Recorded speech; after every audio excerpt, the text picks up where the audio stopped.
Hello and welcome, I'm Tafarra Gadamu. My guest today, Dr. Yates, developed a simple way of teaching mathematics. He calls it Graspmatyx. He was here 4 years ago talking about it, but have things changed since? Welcome to the program, Dr. Yates. Thank you so much. And as my Ethiopian wife, Betelem Ayele from Gondar, or of Gondar, would say, Yuhula Chindestano. It's our pleasure. Oh, thank you.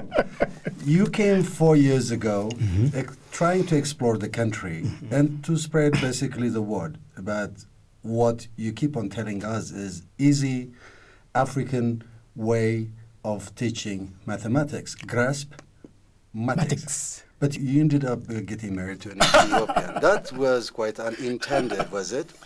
No, it wasn't, but I like the expression in Ethiopia. It says, Xavier Fiker now. The Creator is love. And when you come to a land of love, you got to be part of love. So by coming to Ethiopia and getting the opportunity of amalgamating, socializing with people in this country, it has given me the opportunity to invest in one of the beautiful daughters of Ethiopia. It wasn't intended, but my grandmother would always say this. She says, if you want to make the Creator laugh, tell him your plans. Tell him what? Your plans. Your plans? Yes, yes. Oh, did you? I did, and he looked at me and laughed. He said, you're not marrying somebody of the Caribbean. You're not marrying somebody of Guyana, which is the country I was told by my parents that I was born. And Guyana is the only English-speaking country in the continent, South America, Latin America. So that would have been my first choice, to marry somebody of Guyana or of the Caribbean or United States or England, because those are the countries I've traveled. But that's when you tell Xavier your plan, Xavier looks at you and laughs and says, funny, very funny guy. I got better things to say. Are your thoughts as nomadic as your character per se is? You keep on traveling from one country to the other. How settled are you in terms of putting the word across as far as Graspmatyx is concerned? Well, Graspmatyx is about making everything easy and making it African. Simplifying, yes. If you look at the word, the etymology of the word grasp, G-R-A-S-P, we must pop our P. It's a sounding off word. Grasp and then matyx, two words put together. And grasp, according to Noah Webster, the English dictionist, he says the word means to grab a hold with the mind, mental learning. And matyx comes from the word ma'at, which is a Nubian word out of Kemet, they call Egypt, which means spiritual development or learning. So when you put the two together, it is not only about learning mentally in the mind, but also learning in the heart spiritually. And you talk about settling. That is the reason why I cannot say I can settle in one place, because the world is my home. Not just Guyana or the Caribbean or United States of America or England or even here, Habesha. But it's as many countries that the Creator will allow me to travel to and to be part of the spiritual revolution of the minds of people when it comes to learning math and many other topics they call subjects. So tell me a little bit about Graspmatyx, because I want to recap the conversation 4 years ago. Tell me in 1 minute what Graspmatyx is. Okay, I'll try. Graspmatyx means to overcome the apprehension, intimidation, or the fear of learning mathematics. But there is nothing mathematical here. Well, there is. Right now, for example, when we had the interview 4 years ago, the point I was getting across to you, and I think you grasp it, was that math is best taught as a kwankwa, a language. And once you get across as a language, then we can versate it. In other words, before there was writing, there was verbal way of speaking. We all did that. As children, we learned to speak first before we learned to read and write, isn't it? Right, it's natural. So once you teach it that way, as in talking to the child, and explain it to the child verbally, and you're able to now articulate it, then it would be much more simpler than just learning it based on rote and memorization or read. I remember mentioning this, raising this question 4 years ago, but mathematics is basically about figures. Yeah, that's what they tell us, but it's much more to it than that. I'm glad you mentioned that, because I was taught that too. I was first taught by the British because I grew up in a British colony, born in the what they call 50s, and Guyana became independent in 1966, so I was exposed to the British way of learning. Then when Guyana became independent, they started investing in the American educational system. So I had experience of being educated by the British and by the Americans. And you're right, that's what they tell it. It's just about figures. No, it's more to it than that. For example, as my wife would say, le me sale. For example. For example, right? Math, numbers, figures, are not just inscriptional symbols. Figures, what we call numbers, they have personality and character. And that is what I'm bringing forward to people who are struggling with learning math. But are you not making life difficult for them in terms of learning? No, actually, personalities, as you would call. Actually, no. And here's the reason why. When people look at math as, first of all, as a language, we all have to speak. We all have to communicate somehow. Fortunately for some of us, we speak more than one, as you say, languages, right?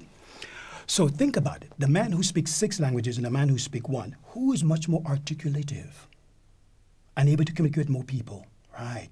So the math now is taught as a language and just memorization and figures. Then the person who's learning it was able to express him or herself much better than just being learning it in one. I mentioned about personality and character of numbers, okay? For example, when we learn about personality and character, personality has to do with gender, male or female. Character has to do with attitude and behavior, how one is being taught in society to, as they say, to conduct oneself. But that's the same thing with numbers. For example, the number 0 that unfortunately, and I emphasize, unfortunately, I was taught by the British and by the Americans that it means nothing. That is killing the character and the personality of the number. Because there's no such thing as nothing, because there's always something. If I get pen and paper and I made 0, I've made something, you can't call it nothing. Because I've never seen nothing. I've never experienced nothing. So the starting number is 0. The personality of that number is neutral, because it is used in both odd and even. But the character of it now is beginning, balance, equilibrium. So you start learning the math in that text and not context. But in that text, it gets across to people saying, interesting. It makes sense that it is of something, or else it wouldn't be in the number we call 10 and 20 and 30, they call 30 and 40, etc. So when we approach the math in that aspect, in 3 aspects: 1, language; 2, personality and character; and 3, spirituality. Okay, we'll come back to that. But have you succeeded in convincing people that 0 is nothing anymore? It's nothing anymore. Not convincing, but enlightening. Right. Enlightening means to come to awareness. I'm not here to convince anyone of anything. I'm here to share that which I have learned and studied and able to pass on to them so it can help them overcome their apprehension, their intimidation, their fear of learning math in a what? Perceptional manner. So have you succeeded in doing that? Because at the end of the day, you're convincing people to adopt your way of thinking, your line of thinking, and take it as their own. I think the answer to the question is yes, but you're using the term convince. But I'm not into convince, I'm into enlightening, meaning to add to what they already have, right? In other words, if you have an apple and that's all you know, an apple, I'll bring you a banana, and I'll bring you a mango. So you have fruits now, more than what you have. That's what I'm doing, right? And people are ecstatically glad and enthusiastically happy to say, you know what? This makes sense, because you're talking about a starting point to get to 1, to get to 2. So it is enhancing their learning capability. And hopefully, through this network, we're able to show people the illustration of the math and the people in my forums, in my classrooms, expressing themselves in the mathematics. We are on the move, and we have very little time to kind of conceptualize your kind of the things that you have come up with in terms of teaching mathematics. There is nothing spiritual, or there is less. The world is less spiritual today than it was several hundred years ago. So that makes your intervention a lot more difficult. Challenging is the word, not difficult. Challenging is the word, not difficult. You don't like it? No. Because with Xavier, all things are possible. Okay. But challenging, yes. But I love a challenge, because I used to be a student of that same learning and lacking of tests for faith that we can learn much more than what we're told or taught. So, for me, the challenge is rewarding because when I give a chance to do, like we talk, workshop, graspmatical workshops, and that people can always invite me to do workshops in Ethiopia or wherever is watching this program, where I can come in and do workshop. The purpose of this program is really to help people overcome their fear. That's the main thing, or the intimidation of learning. Once you get that out of the way, everything just falls in place in rhythm. And that's where the joy is.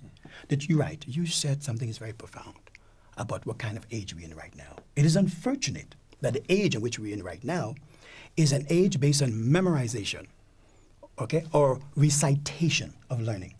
But there's much more better way of adapting learning than just that. The question is, are we willing to accept that? The question is, are we preparing ourselves for that? Maybe the masses aren't, but if a few are able to apply that and then pass it on and pass it on and pass it on, then that's where the changes take. But it must take place in you first. If I can help you overcome your intimidation of math, I've accomplished something in life. See, then I ask you, please share what you've learned to someone else and pass it on. So how far have you succeeded? Well, fortunately, I've been in 2-1, they call 21 countries, introducing Graspmatyx. Not 21, but 2-1. That's right. Not 21, but two figures. We're talking figures, right? 2-1, they call 21 countries. And what I normally use is the media, like this forum, for example, to reach people. It's much more effective for me because the masses of people, grandma, grandpa, everyone is seeing this. When I go to the schools, only the students and the teachers get it. But with the medium, everyone getting a chance to grasp it. So my interest is to help grandma overcome the fear of mathematics. Grandpa! For the little children, everyone. And to full coverage. You know what I love about Ethiopia? I spend time in Gondar on this journey. And when I'm in Gondar, I'm talking to the students on the streets inside of the classroom, right? In the buses, when they got out of the classroom, in front of the gate, etc., talking to them. And I asked them this question. I said, what is the starting number of all numbers? You know what Ethiopians tell me? 0. Wow. I was happy to hear that. But you ask the Americans, they say 1. You ask the British and Europeans, they say 1. But ain't that nice to know, K-N-O-W, know, they call no in English? Is it nice to know that Ethiopians are aware of the starting number, which is 0, which is foundation? Now, that is in full encouragement to me. So is that mission accomplished yes. When you get to meet students telling you what they have, what they did? That didn't come because you intervened. Probably not. But what it did for me, it tell me that this is a mindset of a people. Something that you need to work on. You got it. Build upon, yes. Yes. So it wouldn't be that of a great challenge for me. It would be of an easier passage, an easier way, because they have the foundation, which is good. Xavier bless Ethiopia. Are you religious? I used to be. Are you spiritual? Ah, yes. Graspmatyx. How do you relate to that to your spirituality? Now, let me take my glasses off to answer that one. Well, the essence of all things, or the source of all things, is the Creator. And for me, fortunately, or one might interpret it as unfortunately, or disfortunately, I was brought up as a member of the Catholic Christian religion, church. And as a boy, I'm always curious to learn about the beyond and what is greater than what we see. So for me, I was fortunate that I was in an institution, a religious institution called Roman Catholic, that taught me religiously about God and Jesus and angels, etc.